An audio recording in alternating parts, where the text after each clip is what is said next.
Hello class. जागृति classes online platform पे आप सभी का अभिनंदन है।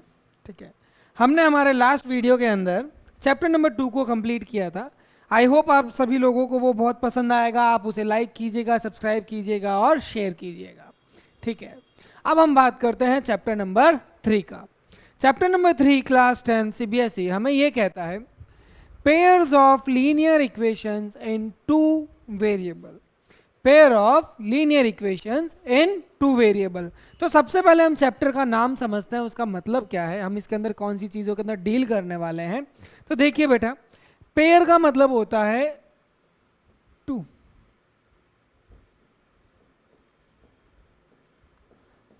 दो चीज़ों की जोड़ी।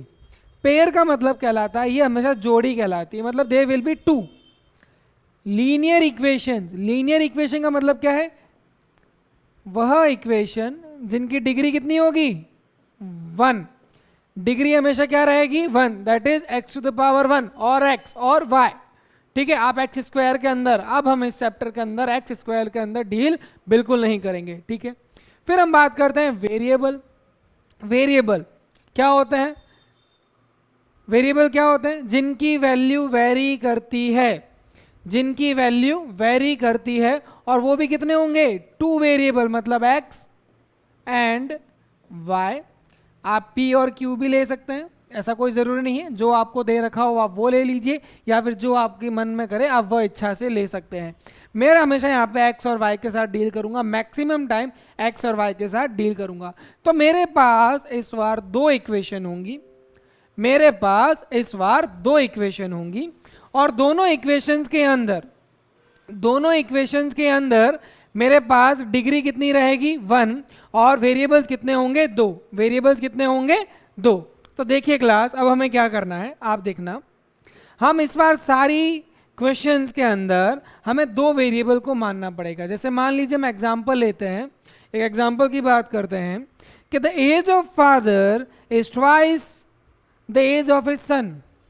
पिता की उम्र पुत्र से 2 गुना है, पिता की उम्र पुत्र से 2 गुना है। तो हम क्या करेंगे, फादर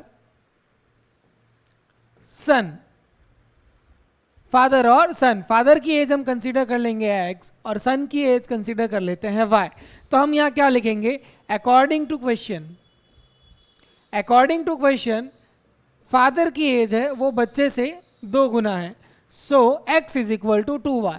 इस बार हमेशा हम क्या करेंगे, इक्वलिटी के अंदर बात करेंगे। किसके अंदर बात करेंगे, इक्वलिटी में, that is x is equal to 2 times of y। यहाँ पे इक्वल का साइन आएगा जिसके अंदर LHS और RHS बराबर होंगे। ठीक है, तो अब देखिए यहाँ पे हमारे पास क्या रहेगा, pair of linear of equation in two variable. अब हम बात करते हैं sir what is the standard format of a linear equation in two variable. तो हम बात करते हैं sir standard format, standard format of linear equation in two variable। क्या रहेगा, देखिए क्लास, सिंपल सा कंसेप्ट है। हम क्या करेंगे यहाँ पे, जैसे मैं एक फॉर एग्जांपल लेता हूँ, 2x plus 3y is equal to 5।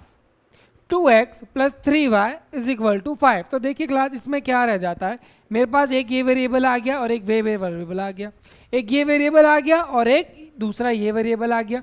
तो मेरे पास दो वेरिएबल हो गए।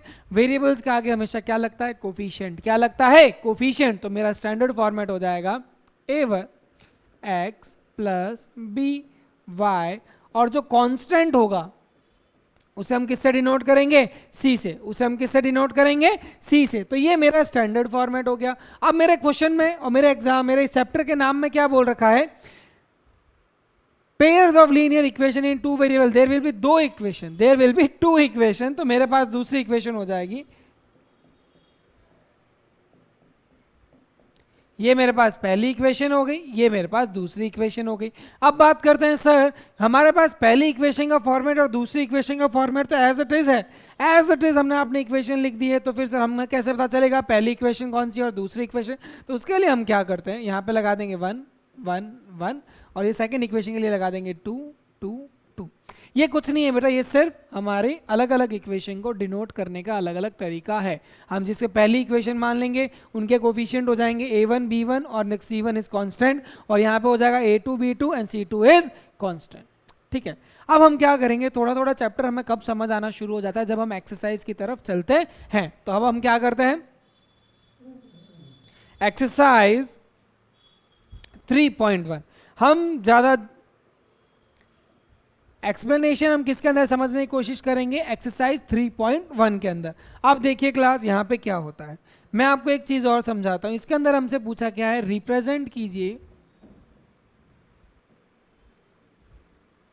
रिप्रेजेंट कीजिए algebraically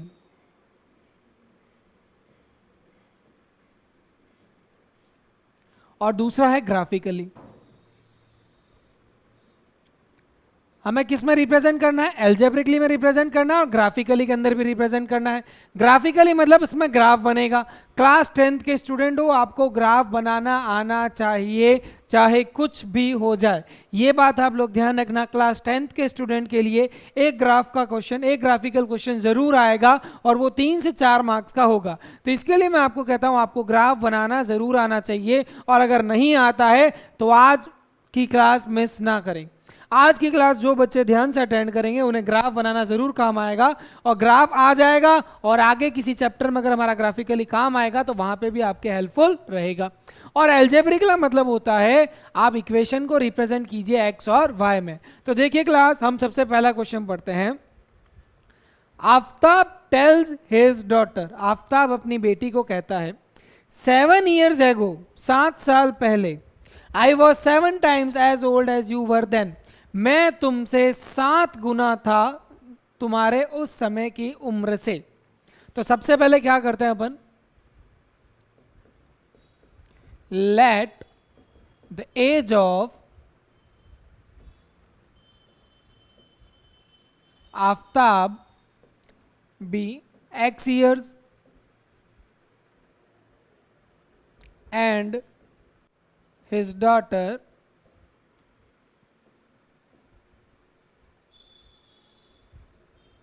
be y years respectively.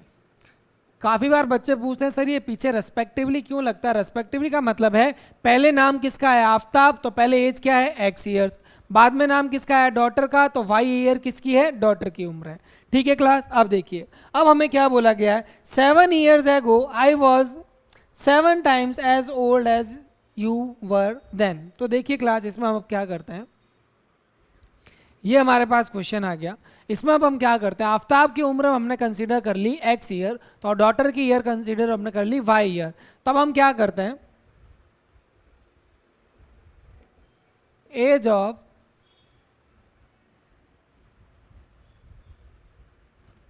Seven years ago, ages were 7 साल पहले, जैसे मान लीजिए आज मेरी उम्र 25 वर्ष है, तो 5 साल पहले कितनी हो जाएगी, 20। इन द सेम वे आज इसकी उम्र आफ्ताब की x ईयर है, तो 7 साल पहले कितनी हो जाएगी, 7 ईयर माइनस करने हैं। तो एज ऑफ एजेस वर आफ्ताब, आफ्ताब की एज लिख दीजिए आप x माइनस 7 ईयर्स, ब्रैकेट जरूर लगाएं, फायदा रहता है, हमेशा मेरी बात पे ध्यान दें। डॉटर में, डॉटर की एज कितनी हो जाएगी, y माइनस 7। नाउ काफी बार बच्चों को लैंग्वेज लिखने में प्रॉब्लम होती है, तो मैं आपको एक इतना बढ़िया वर्ड बता रहा हूं जिससे देखना काफी बार आपको प्रॉब्लम लिखने में, लैंग्वेज लिखने में प्रॉब्लम नहीं होगी। तो क्या करना होता है उसके अंदर, आप सिंपल सा लिखिए अकॉर्डिंग टू क्वेश्चन, कि भाई जो क्वेश्चन कह रहा है उसके अनुसार, जो क्वेश्चन कह रहा है उसके अनुसार मैंने मेरी सीधी इक्वेशन बना दी। क्वेश्चन हमें कह रहा है आफ्ताब की उम्र, age of Aftab, age of Aftab कितनी थी 7 साल पहले, x माइनस 7। मैं यहाँ पे थोड़ा सा आपके लिए हिंट लिख देता हूँ, Aftab was 7 times age his daughter, Aftab अपनी बेटी का 7 गुना था, उसकी उम्र के 7 गुना के बराबर उसकी उम्र थी। तो आफ्ताब की उम्र 7 वर्ष पहले, 7 times daughters as y minus 7, daughter की एज कितनी थी, y माइनस 7। ठीक है क्लास, तब आप इसे सॉल्व कर लीजिए। अब हमें क्या करना है, इसको सॉल्व करते हैं। x minus seven is equal to 7y minus 49, 7y minus 49। अब आप क्या कीजिए क्लास, एक सेकंड मेरी बात सुनिए। अब हम क्या करते हैं, सारे वेरिएबल्स को एक तरफ कर देते हैं और सारे जो कांस्टेंट है वो सारी वैल्यू हम RHS की तरफ कर देंगे। तो हम क्या करते हैं, वेरिएबल्स को इधर भेज देते हैं और कांस्टेंट को इधर भेज देते हैं। देखिए क्या हो जाएगा, x minus 7y is equal to minus 49 plus, ये -7 उधर जाएगा तो +7 हो जाएगा। तो x minus 7y is equal to 49 में से अगर 7 चले जाते हैं तो बचते हैं हमारे पास -42। ये मेरे बन गई फर्स्ट इक्वेशन, ये मेरे बन गई first equation. I don't think इसके अंदर आपको कोई प्रॉब्लम होगी। x minus 7y minus 49, is it fine, yes और नो? ओके, अब देखिए क्लास क्या होगा। अब हमारी सेकंड कंडीशन हमें क्या कहती है, सेकंड कंडीशन कहती है, देखिए इसके अंदर दो कंडीशन तो जरूर होगी, अगर दो कंडीशन नहीं होगी तो क्वेश्चन ही पूरा नहीं होगा, क्योंकि हमारे पास इक्वेशन होगी दो। इक्वेशन कितनी होगी, दो, क्योंकि चैप्टर का नाम ही क्या है, pairs of linear equation. Pair है मतलब दो तो होगी, अगर दो नहीं है तो सवाल ही पूरा नहीं होगा। कह देना सर सवाल गलत है, हम नहीं करेंगे इस क्वेश्चन को, ठीक है। अब हम सेकेंड कंडीशन इसकी पढ़ते हैं, also 3 years from now, also 3 years from now. ये तो मैंने आपको रफ वर्क में समझाया था। Again age is 3 years from now, मतलब आज अगर आफ्ताब की एज x है, मैंने क्या मानी थी, प्रेजेंट एज आफ्ताब की क्या मानी थी, x, तो 3 साल बाद कितनी हो जाएगी, x + 3। और डॉटर की एज क्या हो जाएगी, डॉटर की एज हो जाएगी हमारे पास y + 3। Again according to question, सबसे बेस्ट है ये स्टेटमेंट, ध्यान रखना, आप पूरा लिखना, ATQ मत लिखना, आप पूरा लिखना अकॉर्डिंग टू क्वेश्चन, जैसे कि क्वेश्चन के अनुसार, ठीक है। तब हमें ये कंडीशन क्या कहता है, हमें कह रहा है 3 साल बाद I shall be 3 times as old as you will be, मैं तुमसे 3 गुना हो जाऊंगा जब तुम्हारी वह उम्र होगी। Then Aftab will be 3 times the age of his daughter, तो आफ्ताब की उम्र उसके बच्ची से 3 गुना हो गई। तो यहाँ पे वापस से सॉल्व कर लीजिए, x + 3 is equal to 3y + 9। 3 × 3 कितना हो गया आपके पास, 9 हो गया, ठीक है। फिर मैंने क्या बोला था, सारे वेरिएबल्स एक तरफ ले लीजिए, सारे कांस्टेंट एक तरफ कर दीजिए। तो x माइनस 3y, ये मैंने +3y को इधर भेजा, -3y हो गया, और ये +9, ये -3 उधर चला गया, तो ये मेरे पास हो जाएगा x minus 3y is equal to 6। ये मेरे पास आ गई सेकंड इक्वेशन। क्या आ गई मेरे पास, सेकंड इक्वेशन। तो देखिए क्लास, क्वेश्चन क्या कह रहा है, represent this situation algebraically and graphically. अब मेरी बात सुनिएगा आप, इस क्वेश्चन के अंदर आपको कहीं नहीं बोला गया है कि आप इक्वेशंस को सॉल्व कीजिए, आपको इसके अंदर कहीं नहीं बोला गया है कि आप इस इक्वेशंस को सॉल्व कीजिए। तो एक सवाल आता है, सर बोला क्यों नहीं गया है सॉल्व करने के लिए? इसका आंसर ये रहेगा, अभी तक आपको सॉल्व करना सिखाया कहाँ गया है? अभी तक अगर आप देखोगे आपके बुक के अंदर सिर्फ रिप्रेजेंटेशन सिखाया गया है। हमारी एक्सरसाइज 3.2, 3.3, 3.4, 3.5, इसके अंदर हमारा एक्सरसाइज बहुत सारी है। कभी हम सब्स्टिट्यूशन मेथड सीखेंगे, कभी हम एलिमिनेशन मेथड सीखेंगे, कभी हम क्रॉस मल्टीप्लिकेशन सीखेंगे। तो वह तरीके आएंगे जब मैं आपको सॉल्व करना सिखाऊंगा। अभी तो केवल रिप्रेजेंट करना सिखाया है, तो अभी तक हमें यहीं तक करना है और ये हमारा आंसर हो गया है। लेकिन सुनिए, इसमें बोला गया है आप इक्वेशंस को ग्राफिकली रिप्रेजेंट कीजिए। कैसे रिप्रेजेंट कीजिए? ग्राफिकली रिप्रेजेंट कीजिए। तो एक मेथड होता है ग्राफिकली सॉल्व करना, जिसके अंदर हमारी दोनों इक्वेशंस की जो लाइंस होंगी वो दोनों इंटरसेक्ट करेगी, और जहां पे इंटरसेक्ट करेगी वह हमारा आंसर होगा। तो अब हम क्या करते हैं, इसको ग्राफिकली सॉल्व करना सिखाते हैं आपको। पहले आप क्या कीजिए, सिर्फ इक्वेशन साइड में लिख दीजिए, that is x minus 7y is equal to -42, and the second equation is x minus 3y is equal to 6। यहाँ तक किसी को कोई दिक्कत है क्या? x minus 7y is equal to -42 and x minus 3y is equal to 6। अब मैं आपको क्या सिखा रहा हूँ? ग्राफ सिखा रहा हूँ। क्या सिखा रहा हूँ क्लास? ग्राफ। हमारी आज की क्लास पूरी ग्राफ को डिवोट हो जाएगी। लेकिन अगर आज की क्लास किसी बच्चे ने अच्छे से सीखी, आज की क्लास अगर किसी बच्चे ने अच्छे से सीखी तो हमारी ये क्लास बिल्कुल सक्सेसफुल रह जाएगी। ठीक है क्लास, तो देखिएगा आप इसका।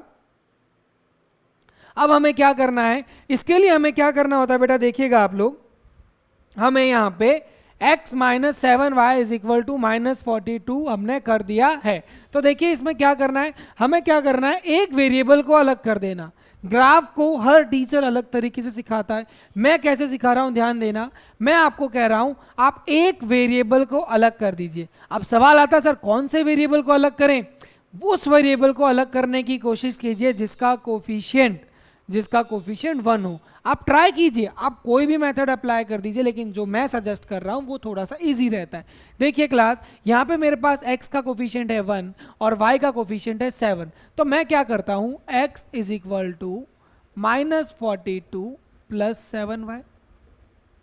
-7y को मैंने इधर भेज दिया। मैंने x को अकेला क्यों किया, x को मैंने इसलिए अकेला किया क्योंकि इसका कोफिशिएंट 1 था, क्योंकि अभी डिवीजन में नहीं जाएगा मेरे कुछ भी। तो अब देखिए, अब मुझे क्या करना है, अब मुझे एक बॉक्स बनाना है। यहां पे लिखिए x और यहां लिखिए y, यहां लिखिए आप x और यहां लिखिए y। तो अब देखिए इसमें क्या रहेगा, x की वैल्यू हमारी क्या क्या आएगी, y की वैल्यू पुट करने के बाद। x की वैल्यू क्या आएगी, हमारे y की वैल्यू पुट करने के बाद। तो देखिए क्लास, आप ऐसा करते हैं, अगर मैं यहाँ पे, चलो इसका बॉक्स बना दिया, अब इसका भी बना देते हैं। यहाँ पे क्या हो जाएगा, x is equal to 6 plus 3y, x is equal to 6 plus 3y। तो अब यहाँ पे क्या रहेगा, यहाँ पे भी एक बॉक्स बना दीजिए, यहाँ पे लिखिए x और यहाँ लिखिए y। ठीक है, अब देखिए मैं पहले आपको इसका समझाता हूं, क्योंकि जब ये सिंपल है, इससे मतलब ये समझाऊंगा तो टिपिकल वाला भी इजीली सॉल्व हो जाएगा। तो देखिए क्लास, हम क्या चाहते हैं, हम हमेशा ये चाहते हैं कि हमारे जो ग्राफ की वैल्यूज आए, वो छोटी रहे, ज़्यादा लेंदी ना रहे। तो ज़्यादा लेंदी नहीं करने के लिए हम क्या करते हैं, सबसे पहले y की वैल्यू पुट करते हैं 0। आपके टीचर्स ने काफ़ी बार क्लास के अंदर सिखाया होगा इसको सॉल्व करना। तो देखिए, let y is equal to 0। अगर मैं y की वैल्यू 0 रखता हूं तो मेरे पास क्या आ जाएगा, 6 प्लस 3 इंटू 0, इसे 30 मत कर देना, तो 6 प्लस, तो ये मेरे पास कितना आ गया, x इज इक्वल टू 6। कोई problem. Again now let y is equal to -1। क्या रख रहा हूं मैं, -1। आप 2 रखना चाहते हैं 2 रख लीजिए, 3 रखना चाहते हैं 3 रख लीजिए। मैं क्या पुट कर रहा हूं, -1। तो मेरा x की वैल्यू क्या हो जाएगी, 6 प्लस 3 इंटू -1। तो कितना हो गया, 6 माइनस 3। तो ये कितना आ गया मेरे पास, 3। तो मैंने y पे क्या रखा था, -1, और x में मेरे पास वैल्यू आ गई 3। Is it fine. अब मैं क्या करता हूँ, y इज इक्वल टू रखता हूँ -2, y इज इक्वल टू -2। तो मेरा x की वैल्यू क्या हो जाएगी क्लास, देखिए ये मेरी इक्वेशन है, 6 प्लस 6 इंटू -2, 3 इंटू -2। तो कितना हो जाएगा, 6 माइनस 6 इज इक्वल टू 0। तो मेरा x की वैल्यू आ गई 0 और मैंने वैल्यू क्या पुट की थी, -2। मैंने वैल्यू क्या पुट की थी, -2। अगर आप इस चीज़ को रिप्रेजेंट करना चाहते हो, अगर आप इस चीज़ को रिप्रेजेंट करना चाहते हो तो लिख सकते हो। अगर आप डायरेक्ट, आपके माइंड के अंदर आप कैलकुलेशन कर सकते हो, तो आप डायरेक्ट ये बॉक्स बनाइए, आपके मार्क्स नहीं कटेंगे। ठीक है, अब देखिए क्या करना है क्लास, हमेशा ध्यान रखना। अब यहाँ पे आप क्या कीजिए,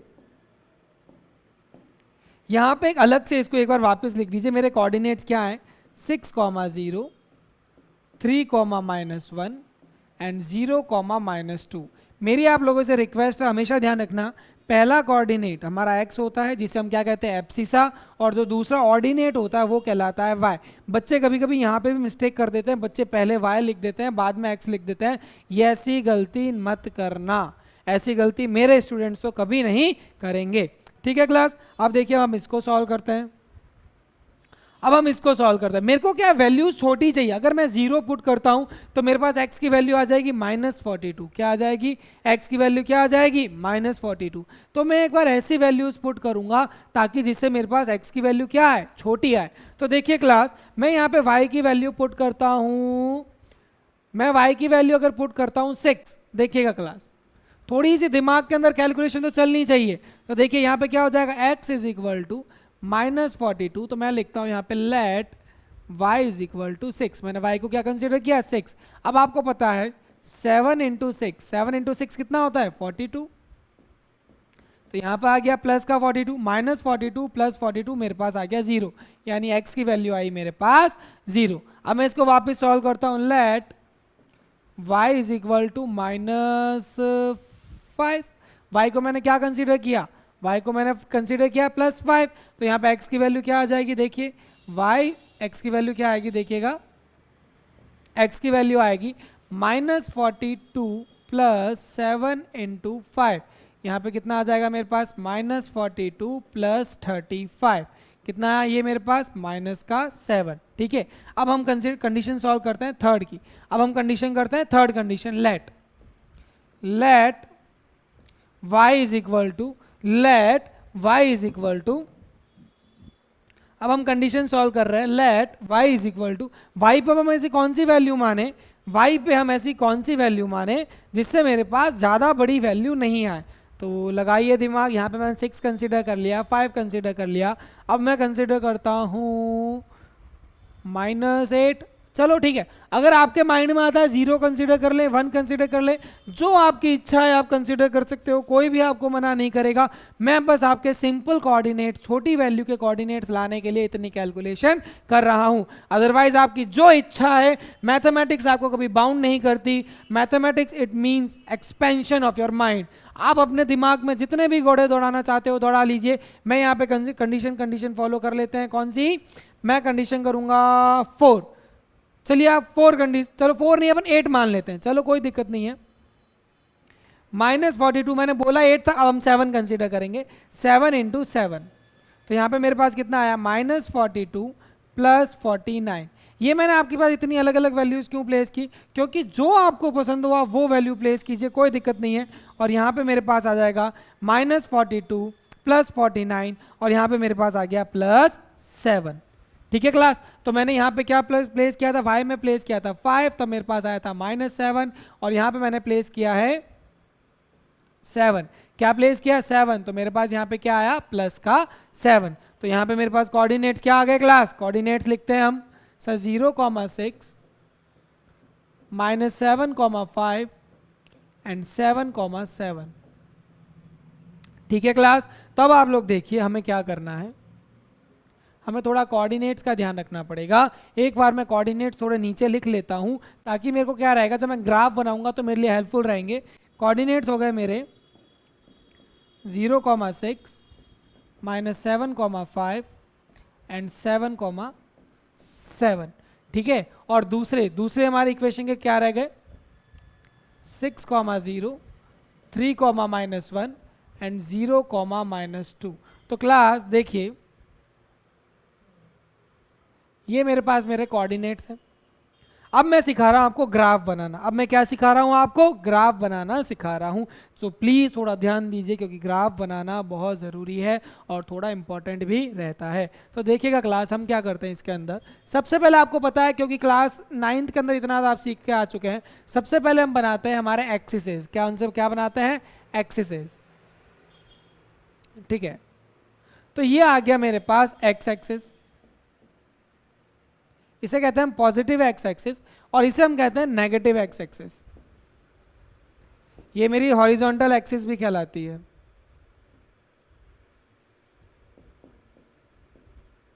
ये हमारे हॉरिजॉन्टल एक्सिस भी कहलाती है। ये मेरी कहलाती है वाई एक्सिस, और ये कहलाती है वाई डैश एक्सिस, या फिर इसे हम वर्टिकल एक्सिस भी कहलाते हैं। क्या कहते हैं, वर्टिकल एक्सिस भी, इसे हम वर्टिकल एक्सिस भी कहला। ये मेरी पॉजिटिव होती है, नेगेटिव होती है, ये पॉजिटिव होती है और ये negative, and this is called as origin.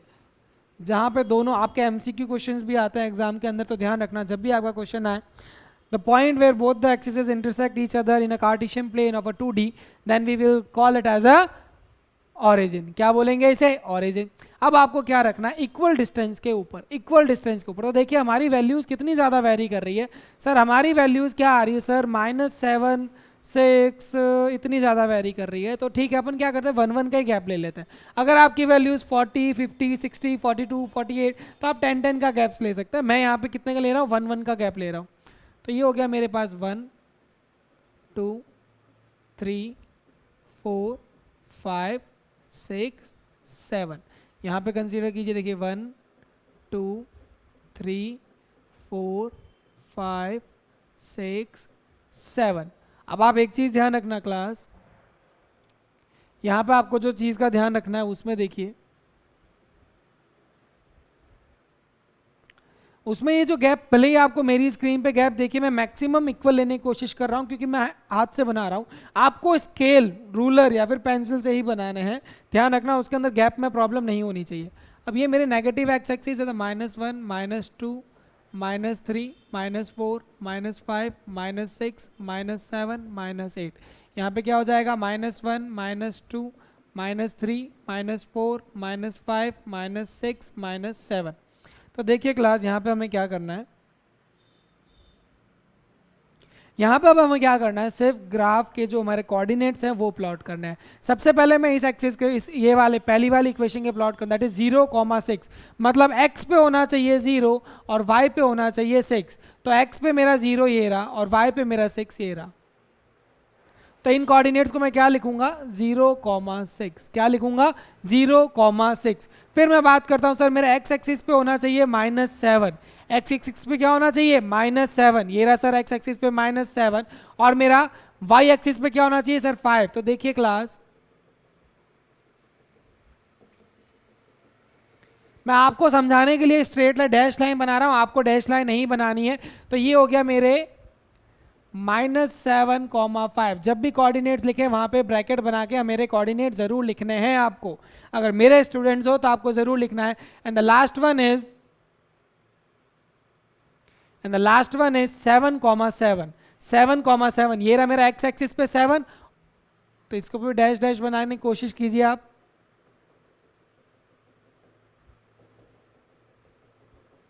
तो ये कोऑर्डिनेट हो गया मेरे पास 7,7। तो देखिए क्लास, इस तरीके से अब आपको क्या करना है, आपके पास 3 कोऑर्डिनेट्स आ गए, ठीक है। 3 कोऑर्डिनेट्स, अब आपको क्या करना है, एक लाइन ड्रॉ करनी है। क्या लाइन करनी है, लाइन ड्रॉ। लाइन में क्यों ड्रॉ कर रहा हूं, ताकि आप कंफ्यूज ना हो जाए, ताकि आप कंफ्यूज ना हो जाए। हम क्या करेंगे, फर्स्ट लाइन और सेकंड लाइन के कोऑर्डिनेट्स में कंफ्यूज ना हो जाए, इसलिए हम क्या करेंगे, पहले ही लाइन को ड्रॉ कर देंगे।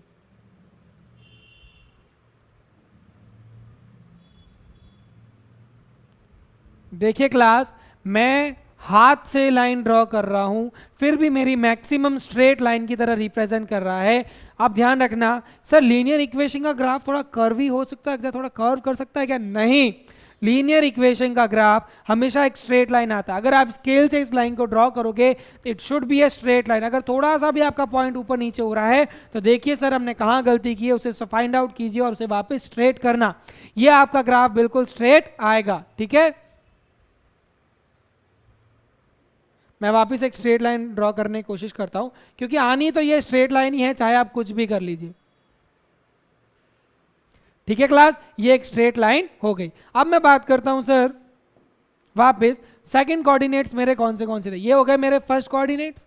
अब मैं बात करता हूं सेकंड कोऑर्डिनेट। सेकंड कोऑर्डिनेट मेरा क्या था, सबसे पहले था 6,0। सर ये रहा मेरा 6 और ये रहा मेरा 0, तो ये हो गया मेरे 6,0, ठीक है। फिर है मेरा 3,-1, ये मेरा प्लस का 3 और ये मेरा y एक्सिस का -1, तो ये यहां पे आएगा। ये हो गया मेरे 3,-1। अब मैं बात करता हूं सर 0,-2, 0,-2। सर x एक्सिस का 0 ये रहा, फिर y एक्सिस का -2, तो ये रहा, ये हो गया मेरा 0,-2, ठीक है क्लास। तो वापस आप इसको भी स्ट्रेट लाइन से ज्वाइन कर दीजिए। स्ट्रेट लाइन होनी बहुत जरूरी है।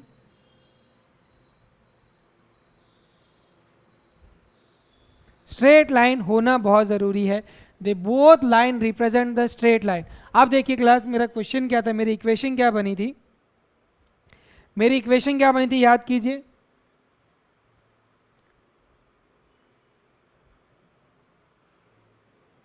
x - 7 y = -42। तो ये मेरे क्या थी, पहली वाली, x - 7 y = -42। ये वाली लाइन इसको रिप्रेजेंट करते हैं, तो ये इसको इक्वेशन का इसका नाम लिख दीजिए। और दूसरी इक्वेशन क्या थी मेरी, याद कीजिए, x = 6 + 3y। x is equal to 6 plus 3y। तो इसको लिख दीजिए सर, ये line x is equal x plus 3y is equal to 6, यही थी क्या? चलो एक बार वापस चेक कर लेते, कोई इशू नहीं है। x is equal to 6 plus 3y, x is equal to 6 plus 3y, ये मेरी सेकेंड इक्वेशन को रिप्रेजेंट करती है। अब बात करते हैं सर ग्राफिकली सॉल्यूशन कब आएगा? ग्राफिकली सॉल्यूशन हमारे पास कब आता है, आप लोग ध्यान देना। देखिए बेटा, हम क्या करते हैं, जैसे हमारे पास ये ग्राफ थोड़ा एक्सपेंड हो रहा है, अगर ये ग्राफ हमारा आगे जाके जहां पे भी मीट करेगा, ये ग्राफ आगे जाके जहां पे भी मीट करेगा, तो उस पॉइंट से हम एक लाइन एक्स एक्सिस पे गिराएंगे और एक लाइन वाई एक्सिस पे गिराएंगे, तो वो हमें सॉल्यूशन देगा। वह आपको x की वैल्यू भी देगा और वह आपको y की वैल्यू भी देगा। ठीक है, तो आई होप आपको ये क्वेश्चन समझ आएगा। मैंने मेरी दोनों इक्वेशन को ग्राफिकली रिप्रेजेंट कर दिया है। तो ध्यान रखना क्लास, आपके ग्राफ के सारे मैंने जो कंसेप्ट होते हैं इसके अंदर बताए हैं। अब एक चीज और बच जाती है ग्राफ के अंदर एक चीज और बचती है जिसे हम कहते हैं स्केल। स्केल का हमें काफ़ी बार बच्चों को कंफ्यूजन रहता है, सर हम स्केल में पता नहीं सर इतनी जल्दबाजी में होते हैं स्केल लिखना भूल जाते हैं। अरे ऐसे कैसे भूल जाते हो, उसके मार्क्स होते हैं। काफ़ी बार टीचर्स हाफ मार्क्स और 1 marks they use to cut for not writing the scale. तो स्केल का एक फॉर्मेट बता रहा हूं मैं आपको, लिखिए on x axis 1 centimetre is equal to on y axis 1 centimetre is equal to. यहां तक तो हमारा स्टैंडर्ड फॉर्मेट होता है, ये तो फिक्स फॉर्मेट है, ये तो लिख दीजिए। अब आपको केवल एक एक वर्ड और लिखना है, आपके पास पूरे मार्क्स मिलेंगे और मेरे स्टूडेंट कभी मार्क्स नहीं कटाएंगे, ये बात आप लोग ध्यान रखना। तो देखिए यहां पे आप देखिए, मैंने एक्स एक्सिस पे, ये मेरा एक बॉक्स है, जैसे आपको पता है ग्राफ के अंदर ये बॉक्सेस होते हैं, यस और नो। मेरा ये एक बॉक्स पे कितना आ रहा है, अभी तक तो मैंने 1 का ही गैप लिया है, तो यहाँ पे आप लिख दीजिए एक्स एक्सिस में 1 सेंटीमीटर किसका है, 1 यूनिट के बराबर है। अब मैं बात करता हूँ वाई एक्सिस पे, तो ये देखिए ये मेरा जो एक बॉक्स है ये किसी यहाँ पे कितना आ रहा है, 1 ही आ रहा है। अगर मैंने यहाँ पे 10 लिखा होता तो वहाँ पे 10 यूनिट होता, और अगर मैंने यहाँ पे 100 लिखा होता तो वहाँ पे मेरे 100 यूनिट होती। तो यहाँ पे अगर 100 लिखा होता तो 100, 200, 300, 400, 500, 600, तो मैंने कितने का गैप लिया है, 100 का, तो मैं वहाँ पे कितना लिखता 100। लेकिन मैंने यहाँ पे कितने का गैप लिया, अभी मेरे क्वेश्चन में मैंने 1 यूनिट का गैप लिया है, तो मैं यहाँ लिखूंगा 1 यूनिट। ठीक है क्लास, तो इसके साथ मेरा ग्राफ कंप्लीट हो गया है। ठीक है क्लास, तो ध्यान रखना ग्राफ के अंदर टाइम लगता है लेकिन ये मार्क्स हमें पूरे देता है। ये क्वेश्चन अगर आपके आता है तो 3 से 4 मार्क्स का आएगा और 3 से मार्क्स झट करते हुए आपके मार्कशीट के अंदर ऐड हो जाएंगे। तो ध्यान रखना class. Now we are heading for the second question. अब हम बात करते हैं सेकंड क्वेश्चन की। सेकंड क्वेश्चन में हमें क्या कह रहा है, the coach of a cricket team. ऐसा कीजिए, सेकंड क्वेश्चन मैं आपको होमवर्क के लिए देता हूं। क्या करता हूं, सेकंड क्वेश्चन मैं आपको होमवर्क के लिए देता हूं। उसके अंदर एक्चुअली क्या प्रॉब्लम आ रही है बेटा, सेकंड क्वेश्चन के अंदर क्या है बेटा, देखिए मेरी बात सुनिए। जब आप सेकंड क्वेश्चन पढ़ते हैं, मैंने एनसीईआरटी की बुक्स देखी है, जब सेकंड कंडीशन आ रही है उसके अंदर थोड़ी सी वैल्यू कुछ बुक्स के अंदर चेंज है। तो आपके पास जो भी बुक है, जो भी वैल्यूज है, आप उसके अकॉर्डिंग कर लीजिएगा। मैं आपको कराता हूँ थर्ड पार्ट। क्या कराता हूँ, third part. Second part will be your homework. Homework जरूरी है, अदरवाइज प्रैक्टिस कैसे करोगे, और अगर प्रैक्टिस नहीं करोगे तो maths will not going to come in your mind.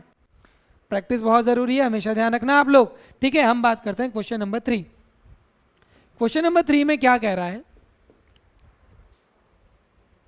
The cost of 2 kg of apples and 1 kg of grapes. 2 kilo सेब और 1 किलो अंगूर के भाव 160 रुपए थे। किसी ने खरीदे होंगे अंगूर और एप्पल, इतने सस्ते, काश हमारे यहाँ पे भी होते, हमें बहुत मजा आ जाता। Cost of 2 kg of apples, तो let the cost of 1 kg of apple be rupees. Rupees का साइन पहले लगता है, कभी कभी हम बाद में लगा देते हैं, तो उसमें भी कोई प्रॉब्लम नहीं है। Again let the cost of 1 kg of grapes be rupees y. ठीक है भाई, 1 किलो सेब मेरे पास x रुपए का भाव है और 1 kg ग्रेप्स मेरे पास y रुपीज के भाव है। अकॉर्डिंग टू क्वेश्चन, सीधा अकॉर्डिंग टू क्वेश्चन चलिए, ज़्यादा दिमाग नहीं लगाना सर, कौन लैंग्वेज के मामले में फंसे, सीधा बस। हाँ ये जरूर लिखना पड़ेगा आपको, ये लिखोगे और उसके बाद जो हमारे पास जो बेस्ट लाइन है according to question. According to question हमारे क्या डिफाइन करता है, हमारे क्वेश्चन में जो दिया गया है उसके अकॉर्डिंग हमारी इक्वेशंस क्या बन रही है। तो देखिए class, please read the equation. The cost of 2 kg of apple and 1 kg of grape on a day was found to be ₹160। तो आपके पास एप्पल कितनी है 2 kg, और हमने क्या कंसीडर की है sir, cost of 1 kg of Apple bx। तो मेरी इक्वेशन क्या बन जाएगी सर, 2 into x। देखिए क्लास, किसी भी वैल्यू, किसी भी चीज़ की अगर हमें प्राइस निकालनी होती है, तो जैसे मान लीजिए मैंने कोई चीज़ 10 किलो खरीदी है और उसकी प्राइस है 10 रुपीज़ पर केजी, 10 रुपीज़ पर केजी, तो क्या हो जाएगी, उसकी टोटल प्राइस क्या हो जाएगी सर, आपने 10 किलो खरीदी है और उसकी प्राइस कितनी है per KG, 10 rupees. 10 rupees into 10 kg will going to give me 100 rupees, that will be my total price. तो यहाँ पे मेरे पास हो गया सर 2 किलो तो सेव हो गए, और मेरे पास ग्रेप्स कितने हैं, मेरे पास ग्रेप्स हैं 1 kg, तो 1 kg मेरे पास ग्रेप आ गए, ये हो गए मेरे पास, और टोटल रुपीज़ हमारे पास कितनी है 160, कितने हैं 160। ठीक है, अब हम बात करते हैं अगेन, सेकेंड इक्वेशन हमें क्या कह रही है, सेकेंड इक्वेशन हमें कह रही है आफ्टर अ मंथ, एक महीने के बाद, the cost of 4 kg of Apple, the cost of 4 kg of apples, ये लीजिए 4x plus 2 kg of grapes, 2 kg of grapes cost me 300 rupees. इसके मेरे कितने रुपए लगे, 300 रुपीज लगे। ठीक है क्लास, तो मेरे पास ये पहली इक्वेशन आ गई, ये मेरे पास दूसरी इक्वेशन आ गई, ये मेरे पास पहली इक्वेशन आ गई और ये मेरे पास दूसरी इक्वेशन आ गई। तो अब हम क्या करेंगे, देखिएगा क्लास,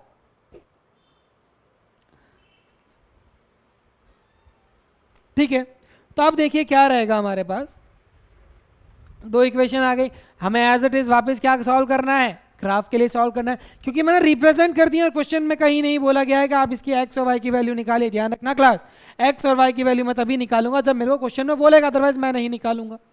हमें जो बोला गया हमें वही करना है, हमें उसी के मार्क्स मिलते हैं। हमें क्या करना है, रिप्रेजेंट, आप प्लीज क्वेश्चन पढ़िए, रिप्रेजेंट द सिचुएशन एल्जेब्रिकली, ये मैंने एल्जेब्रिकली रिप्रेजेंट कर दिया है। अब मेरे को बात करने से ग्राफिकली रिप्रेजेंट करना है, क्या रिप्रेजेंट करना है, ग्राफिकली रिप्रेजेंट करना है। तो देखिए क्लास, इसके अंदर हमें क्या करना है, देखिए सिंपल सा है। पहले आप देखिए सेकंड इक्वेशन के अंदर 2 कॉमन आ रहा है, यस और नो, सेकंड इक्वेशन के अंदर 2 कॉमन आ रहा है, तो मैं 2 कॉमन ले लेता हूं, मेरे पास हो गया ये 2x plus y is equal to 300, 2 आ गया अपॉन में, 2x plus y is equal to 300 upon 2 and it will going to give me 150। तो देखिए मेरे पास पहली इक्वेशन क्या रह गई, क्योंकि अब ग्राफ बनाना है मुझे, तो मेरे पास पहली इक्वेशन आ गई 2x plus y is equal to 160, और सेकेंड इक्वेशन मेरे पास आ गई 2x plus y is equal to 150। आप देखिए क्लास, अब इसके अंदर एक लफड़ा है। अगर आप खुद सोचोगे सर 2 किलो एप्पल और 1 किलो बनाना मैंने खरीदे 160 में, और एक महीने बाद 2 किलो एप्पल और 1 किलो बनाना मैंने खरीदे 150 रुपीज़ में, क्यों नहीं खरीद सकते सर? क्वेश्चन तो समझिए पहले, एक महीने बाद क्या भाव चेंज नहीं हो सकते? भाव चेंज हो सकते हैं ना। तो देखते हैं सर क्या हम इसकी सेम वैल्यू निकाल पाते हैं या नहीं, क्योंकि इसके कंसेप्ट आपको वैसे तो नेक्स्ट एक्सरसाइज में सीखने को मिलेगा, लेकिन अभी मुझे ग्राफिकली रिप्रेजेंट करना है और मैं ग्राफिकली रिप्रेजेंट कर रहा हूँ। तो देखिए क्लास, मैंने यहाँ पे कर दिया, मैंने क्या बोला था, जो वेरिएबल मेरे को अकेला करना है, जो वेरिएबल मेरे को अकेला मिल रहा है, देखिए इसके कोफिशिएंट क्या है 1, तो मैंने कर दिया इसको y is equal to 160 minus 2x, और इसको कर दिया मैंने y is equal to 150 minus 2x। ठीक है, अब मैंने डायरेक्ट बॉक्स बनाया, अब मैं आपको डायरेक्ट बॉक्स में वैल्यूज पुट करके बता रहा हूँ, क्योंकि मैंने लास्ट टाइम आपको जो मेरा फर्स्ट क्वेश्चन किया था उसके अंदर एक एक वैल्यू मैंने प्लेस करके बताई थी। तो देखिए क्लास, यहाँ पे मेरे पास x और y, और यहाँ पे मेरे पास x और y। अगर मैंने x की वैल्यू रखी कितनी, x की वैल्यू मैं रखता हूँ आपके पास, x की वैल्यू रखी मैंने आपके 60, यहाँ पे रखी मैंने 70 और यहाँ पे रखी मैंने 80। ठीक है, तो पहले जब 60 रखी तो 2 इंटू 60 कितना हो जाएगा 120, मेरे पास आ जाएगा 40। फिर मैंने रखा x is equal to 70, 70 2 into 70 140, मेरे पास पीछे बच जाएगा 20। x की वैल्यू रखी मैंने 80, 80 इंटू 2 कितना हो जाएगा 160, 160 में से 160 गया, मेरे पास बच गया 0। ओके, अब देखिए यहाँ पे मैंने x की वैल्यू रखी, मैंने क्या रखते हैं हम, x की वैल्यू रख के देख लेते हैं 50 60 और 70। अब हम देखिए हमने जो वैल्यू प्लेस की 2 इंटू 50 मेरे पास हो जाएगा 100, 150 में से 100 गए मेरे पास बचे 50, यस और नो। फिर मैंने रखे 60, 60 हो गया मेरे पास 120, 120 में से मैंने 150, 150 में से 120 माइनस कर दिया मेरे पास पीछे बचे 30। फिर मैंने रखा 70, 70 का हो जाएगा 140, 140 मैंने 150 में से माइनस करे पीछे बचे मेरे पास 10। आप देखिए क्लास, मैं ग्राफ बना रहा हूं आपके पास।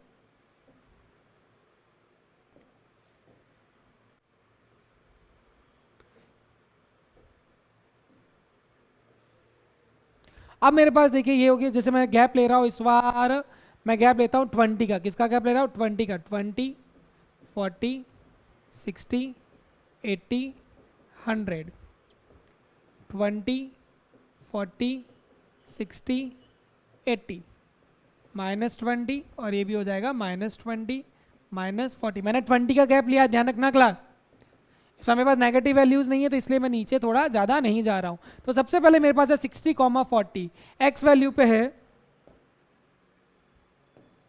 60, 40, तो मेरे पास एक्स के पास है 60 और वाई का है 40, तो ये हो गया मेरे पास 60, 40। दूसरा मेरे पास है 70, 20, तो 70 मेरे पास आएगा यहाँ पे। दूसरी वैल्यू है मेरे पास 70, 20, एक बार देखते हैं 70, 20। मैंने यहाँ पे x की वैल्यू क्या रखी थी? 70 रखी थी। 70 का 140 हो गया और ये 20, ठीक है। यहाँ पे मेरे पास पहला क्या था? सॉरी, यहाँ पे मैंने रखा था x का 60, ओके कोई दिक्कत नहीं है। थोड़ा सा इसको ऐसे रख देते ताकि हमारा इजीली हमें दिख जाए। अब मेरे पास क्या आ गया यहाँ पे 70, 60 और 80 के बीच में क्या लाया करेगा? 70, और ये हो गया मेरे पास 70, 20। तो यहाँ पे मेरे पास कितने कोऑर्डिनेट्स आ गए? 70, 20 और लास्ट मेरे पास आ गया 80, 0 और ये आ गया मेरे पास 80, 0। ठीक है क्लास, मैंने मेरे ये इस लाइन को तो रिप्रेजेंट कर दिया, ठीक है। ये मेरे सबसे पहले वाली लाइन है। अब मैं बात करता हूँ दूसरे का। दूसरे का मेरे पास क्या है? 50, 50।